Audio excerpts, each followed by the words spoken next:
These gentlemen attended our Oathkeeper meeting a couple of weeks ago, actually 2 weeks ago today. They brought to us an issue they had with the Bureau of Land Management, and that issue was they were denied their constitutional right to due process. And how that has worked is they presented us with two sworn signed affidavits that they had a Josephine County Sheriff deputy come onto their property, their mining claim, the Sugar Pine Mine, and during that interaction and serving them their cease and desist notice, George stated, "We're law-abiding constitutional people," whereas the Josephine County Sheriff deputy stated, "I have issues with the Constitution." That brought them to our meeting in Oathkeepers. They requested our help and our assistance, and in doing so, we took a look at their paperwork. We reviewed all of it. We looked at the notice from BLM. We looked at everything that was presented, and we came to the conclusion they were on solid footing, solid ground legally. What we look at and what we have concerns with the Bureau of Land Management and other federal agencies is they try this overreach. We're a nation of constitutional law. We are being run by administrative process, rules, regulations. That is not law. The Constitution states these gentlemen have a constitutional right to the Fifth Amendment due process. In their cease and desist order, it clearly stated they had to remove all of their mining equipment to include the cabin that they used to support the mining equipment by this coming Saturday. There was no due process in that. It was a punitive action without their ability to redress it. Now, as we look at everything and we read it, if we get tickets, we are given a citation and then we are given our day in court. What we have is a cultural issue with the Bureau of Land Management where they believe their rules and their administration is more important than following the law of the land, the United States Constitution. If they had given these two gentlemen their day in court, we would not be here. And I think the question everyone seems to be asking is, why did Oathkeepers stand up? Why do you have armed people out there? Why are you doing these different things? And what's important to look at, and the real question is, why did these two gentlemen have to come to us and ask for our assistance to protect them and get them their Fifth Amendment constitutional right to due process to protect them from their government? This is the federal government. They should be abiding by the Constitution. They also have a Fourth Amendment right to unlawful search and seizure. BLM has threatened to come in and seize their equipment and burn their cabin. Now, when we talk about burning cabins, unfortunately, the BLM believes they have the right to go onto claims and burn cabins. They have a history of doing this in the Siskiyous, in Josephine County.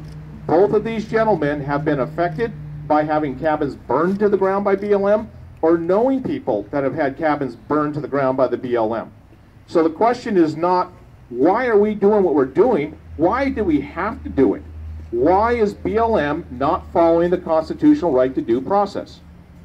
So as we move forward with this, as everyone understands and you hear directly from my mouth, we were requested to go in and secure the Sugar Pine Mine to prevent the BLM from coming onto that mine to seize their equipment or to burn their cabin before they got their day in court. We have done that.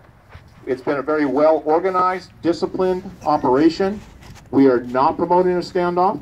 We are not advocating confrontation with the BLM. We want them to look at how they do things.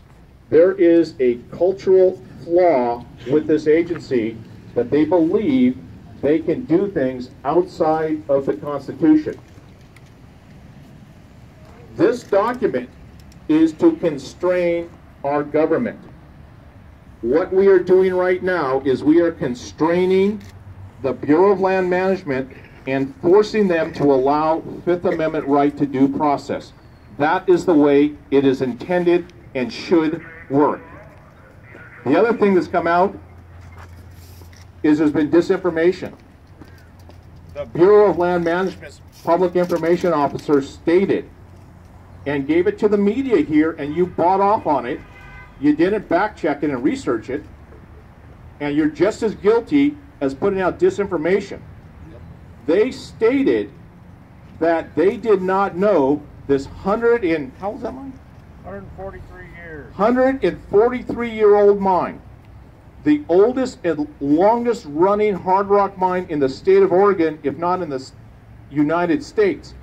The BLM PIO out of this office stated he did not know it was back there and operating. They had 2 archaeologists that stumbled on it, and they had no idea it was there. That was a press release that the press bought into. Now, 143 years, they didn't know there. These gentlemen have been submitting assessments of that mine as they've been operating it. They have put in the paperwork as required under the 1872 Mining Law and Act. So it's vile that our federal agencies believe to control the narrative they can continue to lie and misrepresent the public. If you read the statement that came out recently and the response that was put out on this event today, they said they're going to be afforded their administrative process. Think about that for a minute. Afforded their administrative process. Well, what do you mean? They have to go fight for their right to have a hearing. They have not been given it, as the Constitution says it shall be done. So understand the narrative, do the research, see what the facts are. You may be disappointed in the story. What I have seen in the media is not the facts or the story. I've seen an editorialized view of the story, what they want the story and the narrative to be. Learn what's going on here. Be responsible. Be mature about it. These gentlemen have a right to due process. Today, it's the Sugar Pine Mine. Where is it going to be next? At what point does our government believe they can take these actions because they feel it should be that way? It doesn't work that way. There needs to be a paradigm shift within the Bureau of Land Management. They need to understand there is a Constitution. They need to understand within that Constitution there is a right to due process. I have received hundreds of emails from people in Josephine County. I got more and more upset as I got these emails, and it was people relaying to me their direct experiences with the BLM law enforcement and BLM in general. They have had their rights violated. They have had people come across their property and trespass. They've been polite, they've been professional, and they've been told by the BLM, I'm with the BLM, what are you going to do about it?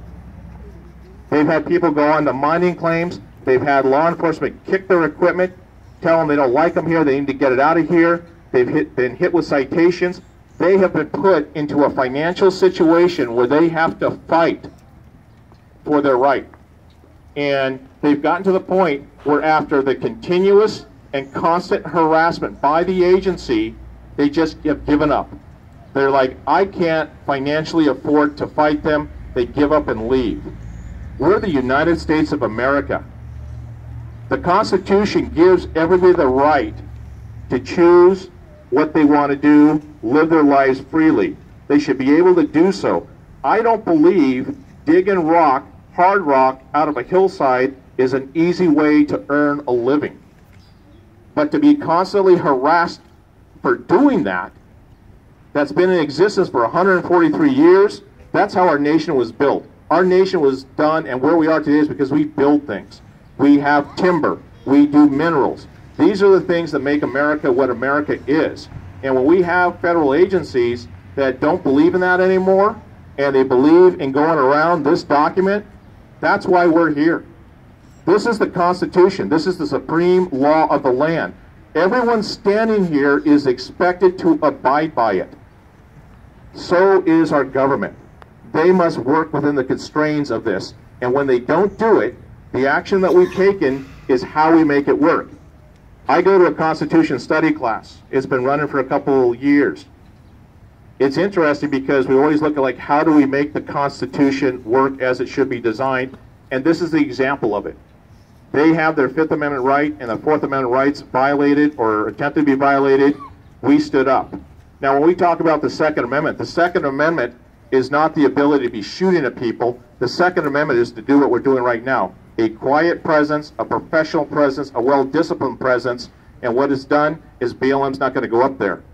What it's forcing the agency to do what they should have done in the first place is allow them the due process before they penalize them by having the equipment and the cabin removed off of the mining site.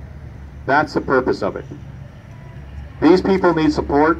There needs to be accountability. BLM needs to be held accountable for the false statements they've made in the media, the complete disinformation. This agency at this point is trying to cover its tracks.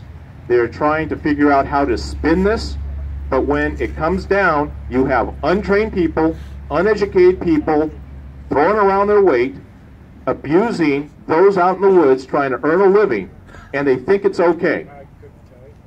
The Constitution, I took an oath to it in 1981 to uphold and protect against all enemies, foreign and domestic. We can identify a foreign enemy. A domestic enemy is anybody that will work or abuse somebody's rights within that Constitution. Today, it's the BLM because they did not allow the due process to occur. They need to seriously look at their administrative process and procedures and address that. It's a cultural issue. We saw it a year ago. Here we are again today. It doesn't seem they're willing to change or improve it. So with that, here is George, one of the claim owners.